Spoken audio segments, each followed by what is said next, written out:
Jarak ni ada dua je, iaitu jarak mutlak dan juga jarak relatif.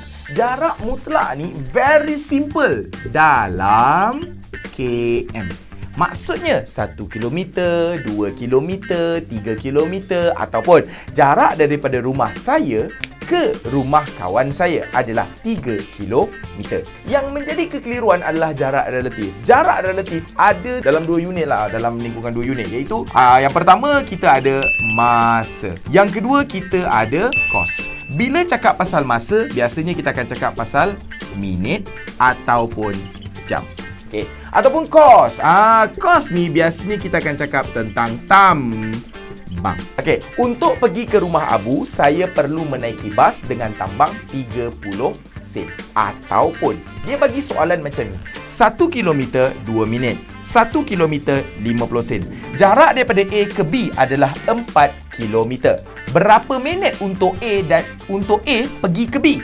Maksudnya 4 km, 4 darab 2 bersamaan 4 darab 2 minit. Okey, akan sama dengan berapa? 4 darab 2 jadi 8 minit. 4 darab 0.50 sen sama dengan berapa? RM2. Tu je cara dia. Senang bukan?